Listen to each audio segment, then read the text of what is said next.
Salut, moi c'est Audrey, alias HF10. Comme beaucoup, j'ai longtemps cru que ma valeur dépendait des autres. Prisonnière de mes étiquettes, entre doute constant et syndrome de l'imposteur, je me sentais à l'étroit. Un jour, j'ai décidé de m'en libérer. Ce podcast, je l'ai pensé pour celles et ceux qui veulent franchir un cap, retrouver leur élan et renouer avec ce qu'ils sont profondément.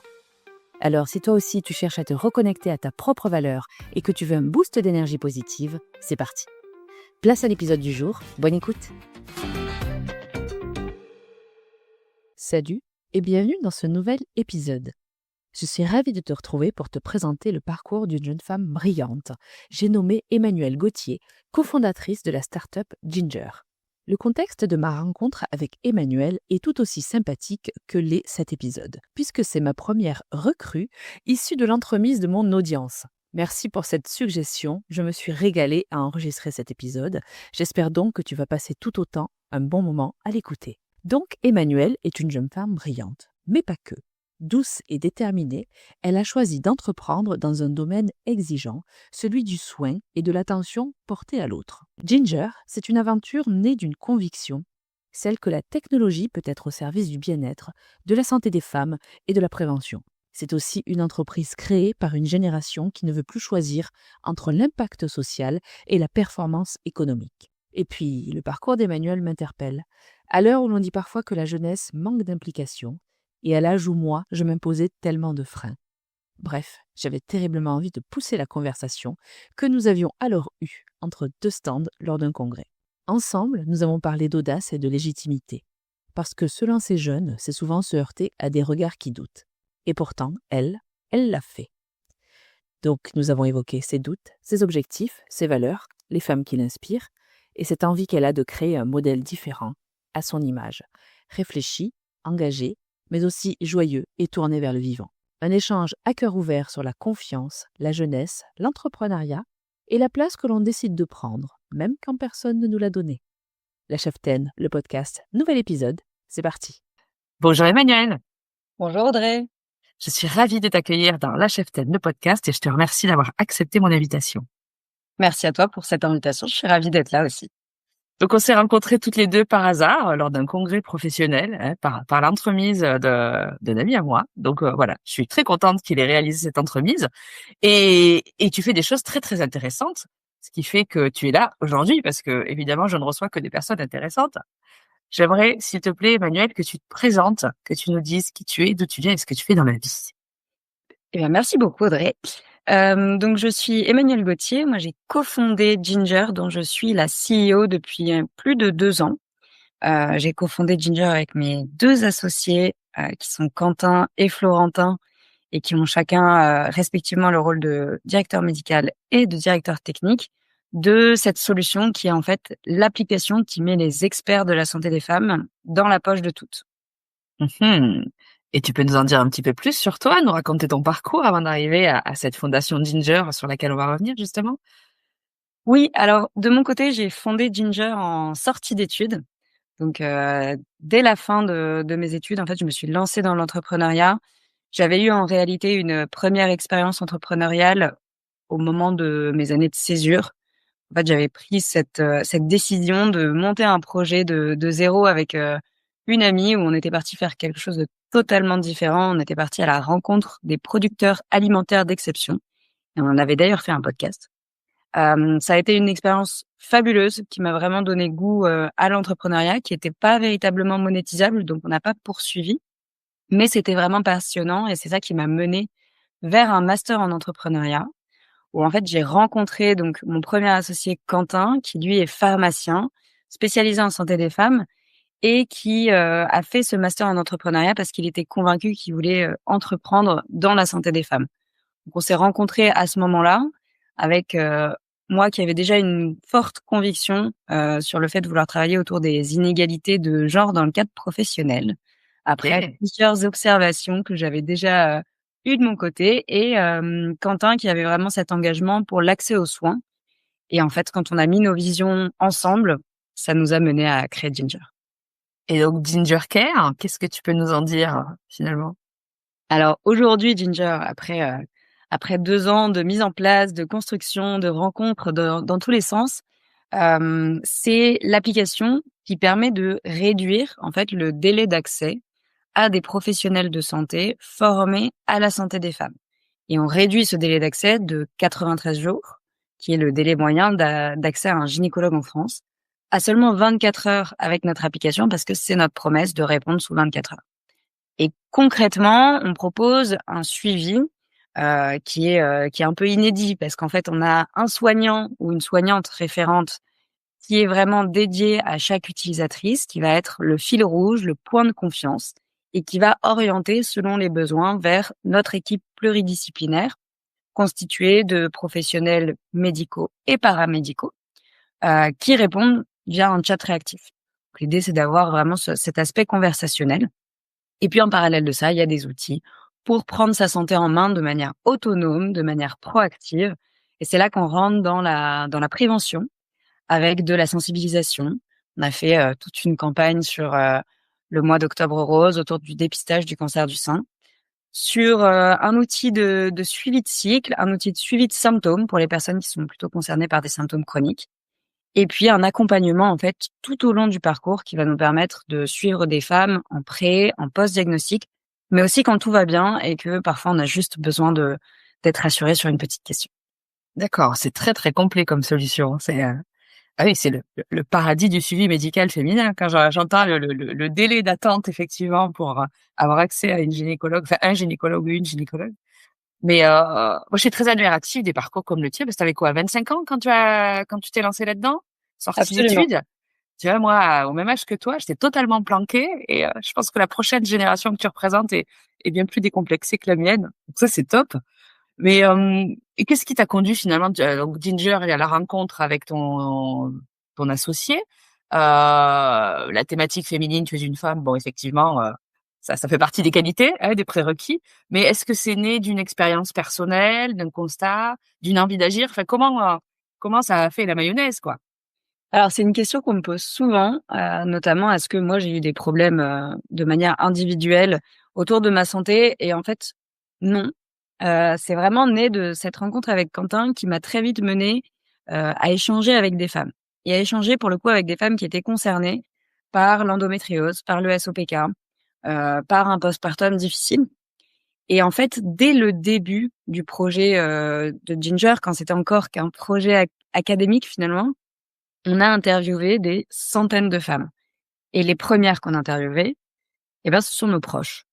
Et quand on a annoncé avec Quentin qu'on commençait à travailler sur ces enjeux d'endométriose de SOPK, on a découvert qu'on avait des amis de famille, des anciennes collègues qui nous ont proposé proactivement de nous partager leurs témoignages, mais dont on n'avait absolument pas conscience qu'elles avaient traversé tout ça.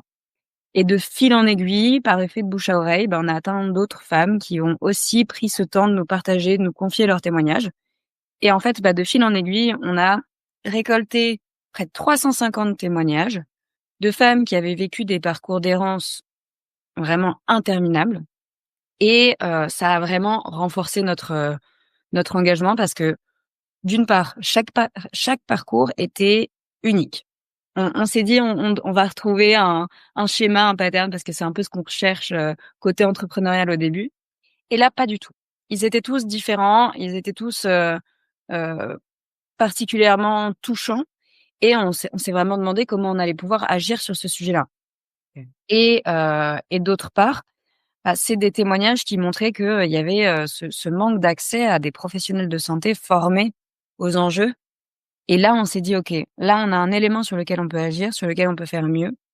Donc ça m'a pas concernée personnellement au début, mais effectivement, comme tu l'as dit, je suis une femme, donc très facilement, je me dis que ce genre de choses peut m'arriver, et je serais contente de ne pas passer 7 ans en errance si jamais un problème se déclare.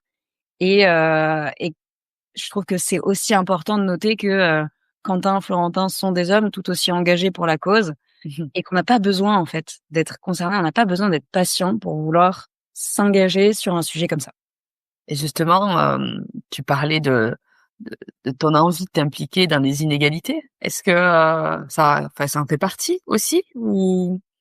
Absolument, absolument. En fait, quand c'est très lié à mon démarrage avec Quentin, mais quand on a commencé à échanger et qu'il me parlait de ces sujets d'inégalité de soins, Et ben en fait, on a creusé. Là, c'est là qu'on a commencé à aller voir des entreprises et qu'on a commencé à parler à des DRH, à des dirigeants, dirigeantes qui, effectivement, avaient eu des cas de collaboratrices qui étaient atteintes d'une pathologie chronique et pour qui il y avait un impact dans le quotidien professionnel. On a ensuite échangé avec ces patientes-là et en fait, les femmes concernées m'ont dit: «Mais moi, je me projette pas dans ma carrière avec une maladie pareille qui me gêne autant et que je ne sais pas comment gérer». Donc ça, il y a une contribution qui est en fait, presque, directe. C'est-à-dire que si on accompagne la prise en charge des femmes sur ces sujets qui leur sont spécifiques, eh ben, on va enlever un nouvel obstacle qu'il y a, dans ce cadre professionnel et qui est un autre blocage, de l'égalité professionnelle. Alors ça résout pas tout le sujet, mais on peut pas tout résoudre d'un coup et c'est Non, déjà une bonne partie qu'il faut adresser. je te rejoins sur l'analyse. Et finalement, les premières étapes de cette aventure, comment on passe de la vague idée, des questionnaires, des échanges à droite à gauche, à la concrétisation finalement? Alors moi, j'aime bien prendre l'image des montagnes russes pour ça. Je pense que nos 6 premiers mois, voire notre première année a été vraiment rythmée de hauts, de bas, de vagues, d'ouragans et de grands soleils. On est vraiment passé par toutes les phases et on s'est quand même lancé à partir d'un projet académique qui n'avait pas vocation à sortir de notre année de master.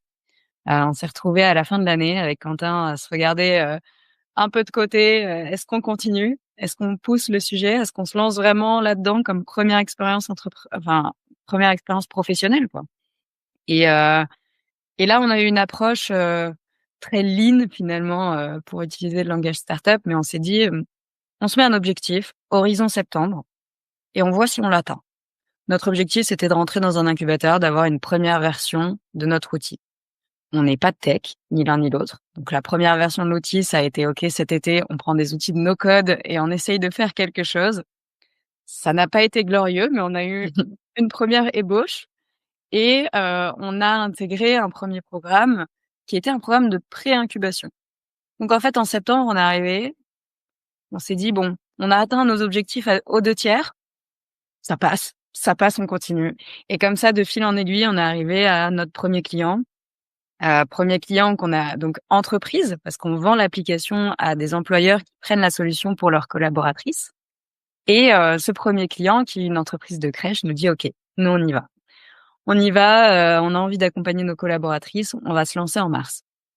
Et là, on n'avait pas encore l'application parce qu'on était toujours Quentin et moi et on n'a pas la compétence tech. Donc on se OK. retrouve avec cette super bonne nouvelle, mais sans capacité de produire l'application et grand coup de chance, c'était au moment où on venait de rencontrer Florentin, donc qui avait déjà passé lui 10 ans dans la tech.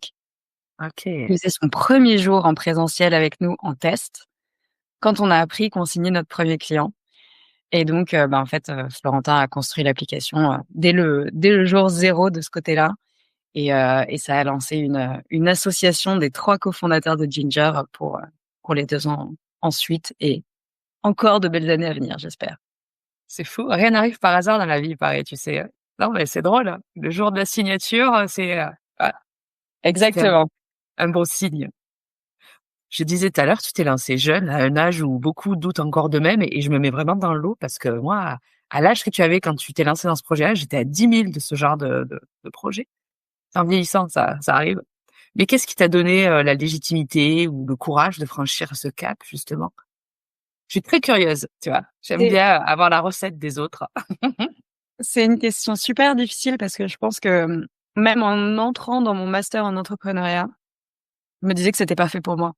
Je me disais que j'avais pas le profil, j'imaginais les entrepreneurs comme, des personnes un peu grande gueule, qui étaient super à l'aise face à tout le monde, qui allaient, défendre leur projet corps et âme, contre toute objection et moi je suis plutôt quelqu'un d'assez terre à terre, plutôt timide devant des grandes foules. Donc vraiment je me disais: «C'est de toute façon c'est pas pour moi. J'y vais par curiosité, je me forme, c'est ma dernière année, je ressortirai pas avec une boîte». Et je pense que ce master, en l'occurrence, m'a beaucoup aidée à voir déjà qu'il y avait des profils d'entrepreneurs et d'entrepreneuses extrêmement différents. Ils faisaient intervenir en fait des personnes qui avaient créé leur structure Et on a vu des fondateurs, fondatrices d'associations, des personnes qui sont allées chercher une entreprise rentable avec pas trop de salariés, d'autres qui sont allés chercher les plus grosses levées de fonds. Et en fait, j'ai compris que c'était plein de parcours différents, plein de profils différents. Et ça m'a quand même beaucoup rassurée. Le deuxième point, c'est que je crois qu'il y avait aussi ce challenge de me dire, je me sens pas capable, mais j'ai quand même envie de me prouver que j'en suis capable. Donc en fait, Ouais. là, c'était le saut dans le vide. Et c'est vrai qu'en fin d'études, bah, on n'a pas de contraintes. Alors il y a la contrainte financière, évidemment, mais là-dessus, avec Quentin, on a très vite trouvé un fonctionnement entre bosser un petit peu à côté. On avait encore des économies de stage ou de job passé. Mais sans ça, on n'a pas de contrainte familiale.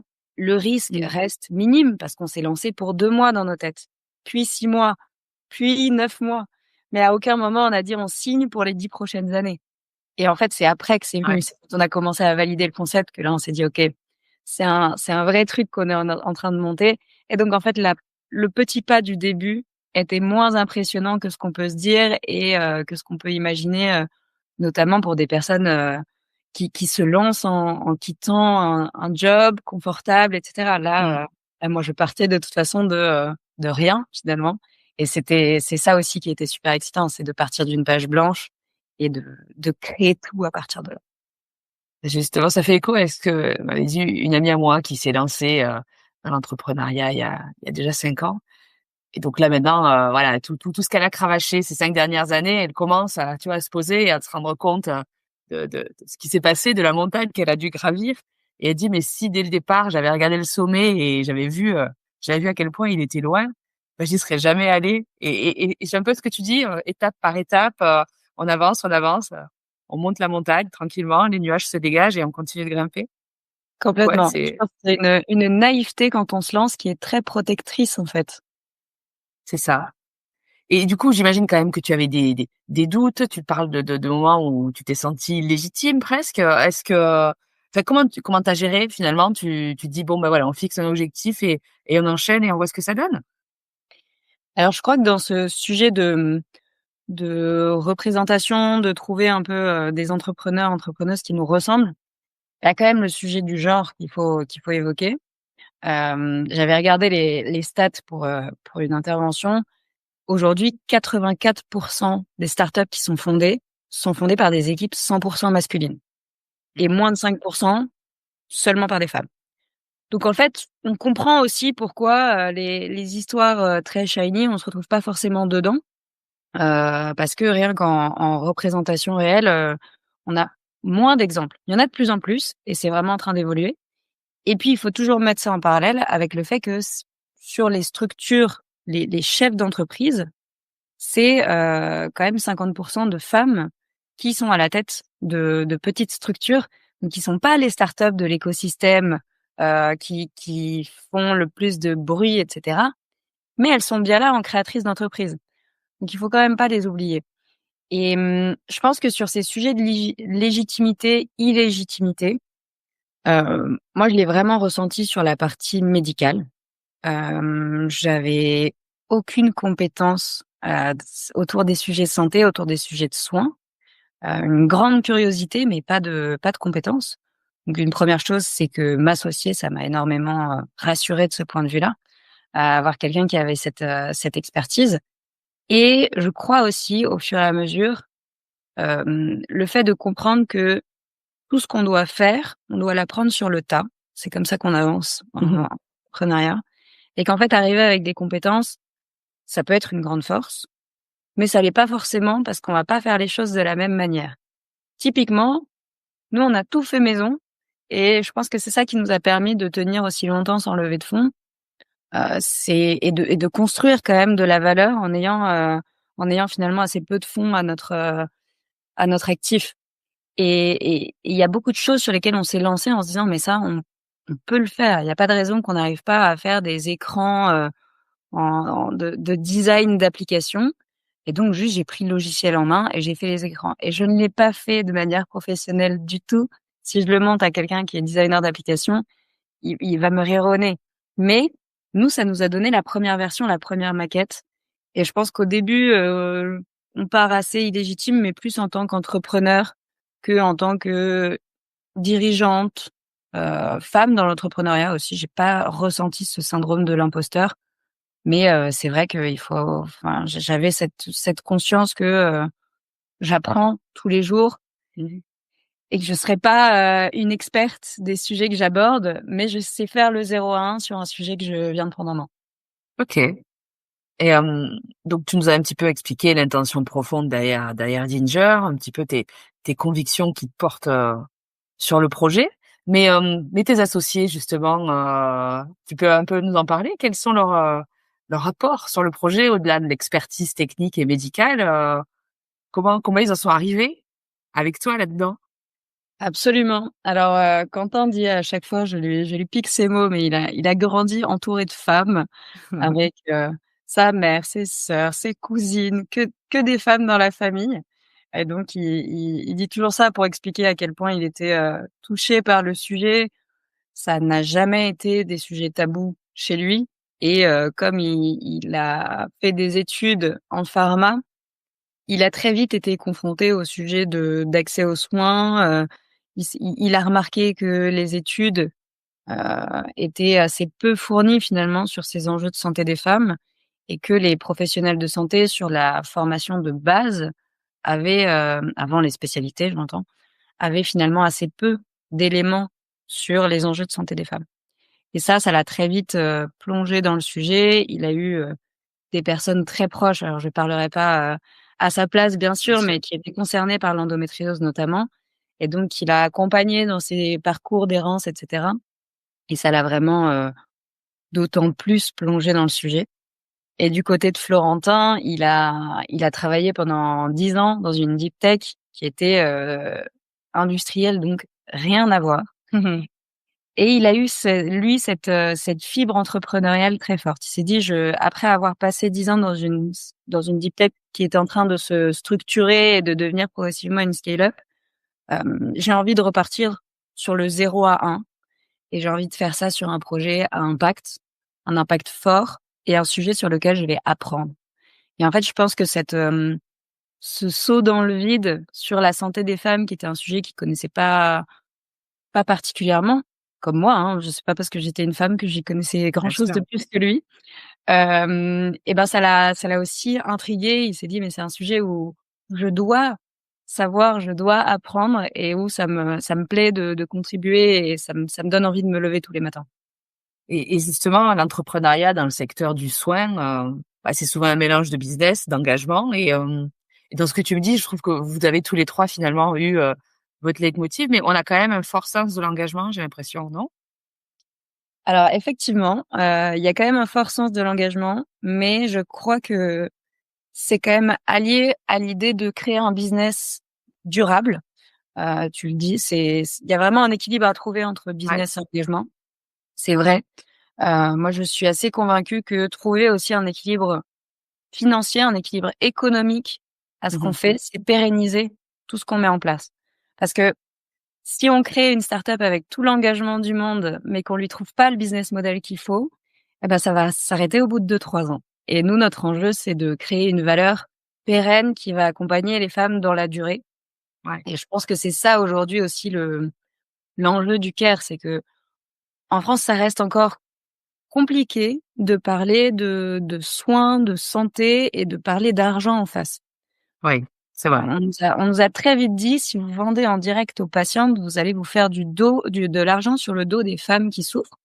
Alors que, quand on parlait à certaines femmes, qui étaient en souffrance, elles nous disaient: «Mais je serais prête à payer si on me fait rencontrer un soignant qui est vraiment formé à mon enjeu, Mmh. qui va me diagnostiquer, qui va me faire avancer». Donc évidemment, on est sur des catégories socio-professionnelles différentes et cetera. Mais voilà, je pense que le tabou autour de l'argent est un frein quand on se lance Ouais. dans la santé digitale et que c'est quelque chose qu'on a voulu lever assez vite, qui nous a poussé assez vite vers ce modèle auprès des entreprises et on voit d'ailleurs de plus en plus d'entreprises qui s'engagent sur le sujet, notamment, par souci d'engagement, d'égalité professionnelle et de bien-être et santé des employés, mais aussi parce qu'elles y trouvent un retour sur investissement et on travaille, vraiment à mesurer ce retour et cet impact, un peu plus économique, un peu plus financier pour pérenniser aussi l'action au sein des entreprises. Bien sûr. Et qu'est-ce qui t'a le plus surprise dans cette aventure entrepreneuriale, finalement? Bah, je crois que c'est un peu la résilience dont on parlait tout à l'heure, Mmh. les montagnes russes du début. Quand je regarde quand même ce qu'on a passé comme montagnes russes, on s'est pris un nombre de portes fermées vraiment immense et finalement la moindre petite lumière nous remettait les pendules, à l'heure et on repartait quoi. On repartait, super enthousiaste et prêt à affronter la montagne qui arrivait. Donc ça, c'est quand même, c'est la petite fierté, je pense, derrière cette aventure entrepreneuriale qui est en cours. C'est qu'on arrive à aider des femmes et ça, c'est quand même génial. Quand on en a qui nous disent qu'elles vont mieux, c'est la plus belle, récompense et puis on voit aussi le chemin parcouru de manière individuelle et moi, je sens que j'ai progressé, quoi. J'ai progressé sur plein d'aspects, que ce soit en soft skills, que ce soit, autour de ces enjeux un peu plus business et c'est quand même une chouette expérience. Ça sera positif quoi qu'il advienne, finalement. Exactement. Et justement, le futur, sur 5 ans, comment tu te vois toi? Comment tu vois Ginger? Comment tu vois même, ta génération d'entrepreneuses? Et ben, moi, je me vois toujours CEO de Ginger, avec une boîte qui a une team quand même. On n'a pas Ouais, encore recruté, on travaille avec une vingtaine de soignants, donc on n'est pas tout seul, mais on n'a pas de recrutement encore, vraiment salariés? effectif Ouais. et ce serait une belle avancée d'avoir une équipe solide, d'avoir une entreprise rentable.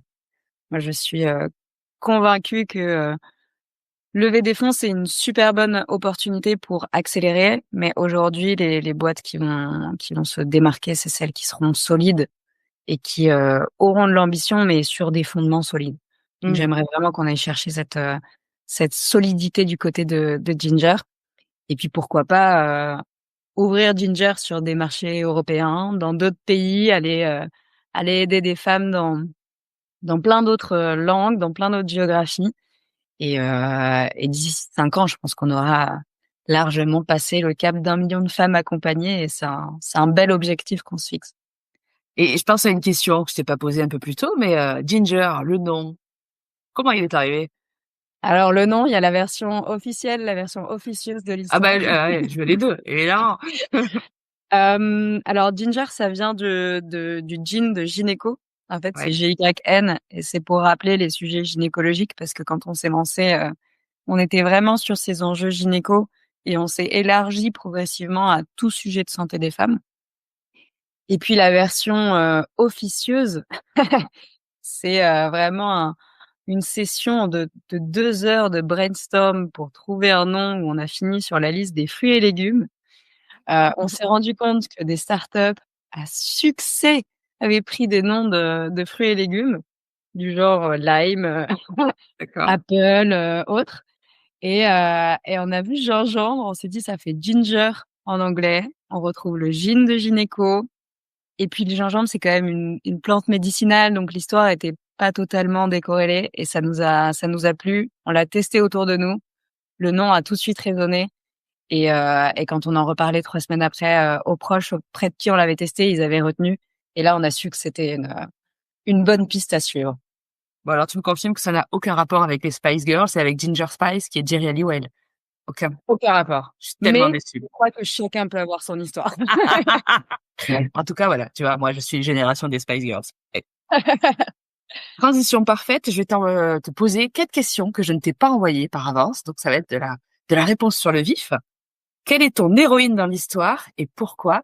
Et sur le principe dans l'histoire avec un grand H. C'est difficile ça. Eh oui. Quelle est mon héroïne?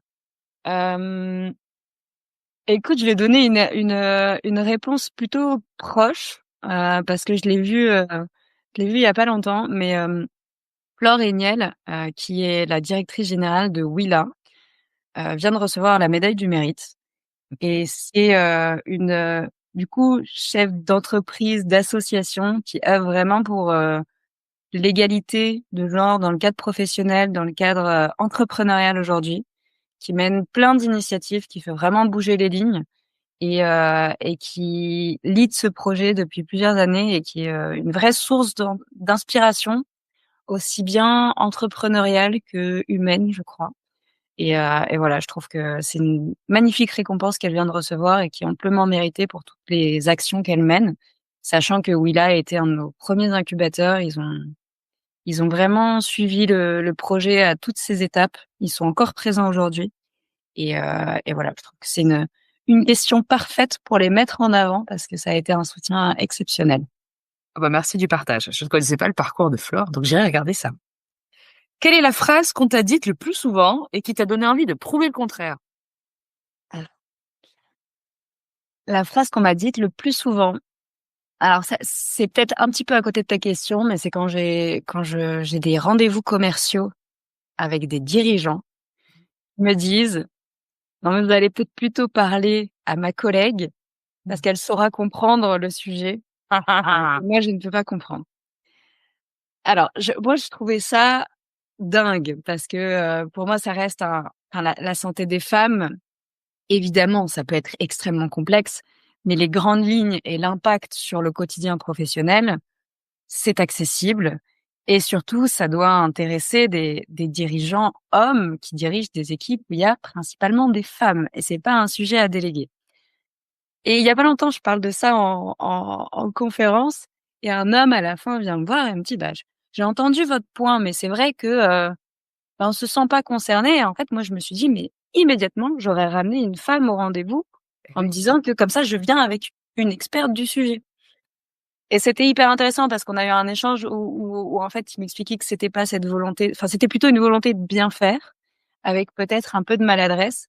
Mais voilà, je pense que c'est peut-être une manière de souligner que, les hommes ont toute leur place dans le sujet, vivent avec des femmes, ils travaillent avec des femmes, ils ils doivent connaître le b.a-ba et comprendre et pouvoir, en parler. Et je pense que, il y a beaucoup d'hommes qui sont engagés sur le sujet et qui méritent aussi leur petite touche de lumière.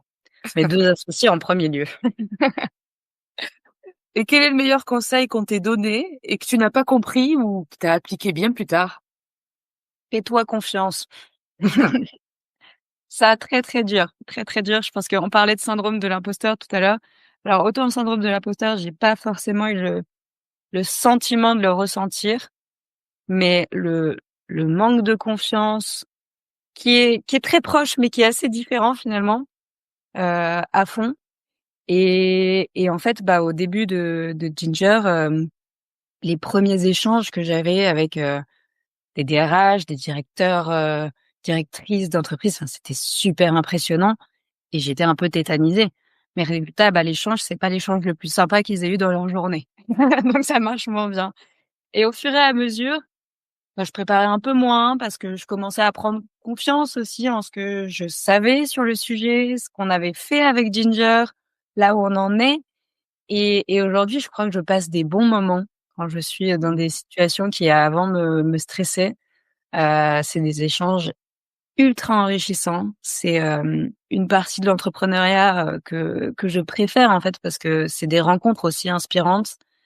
C'est des échanges où on apprend beaucoup et je pense que ce fait d'avoir pris confiance dans cette expertise naissante, parce qu'on part quand même d'une page blanche, quoi.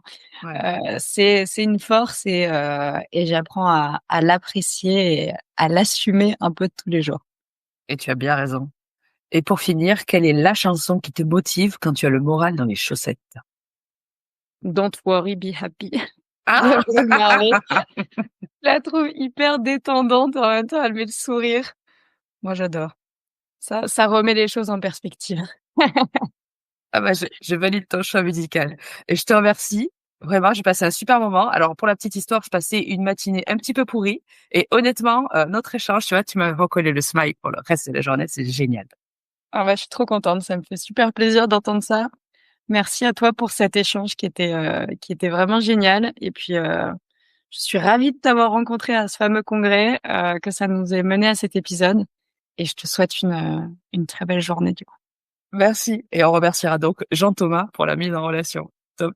À bientôt Emmanuel, merci beaucoup.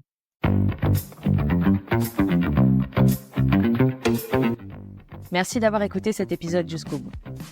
J'espère que tu repars avec de l'inspiration et de nouvelles perspectives pour avancer avec confiance.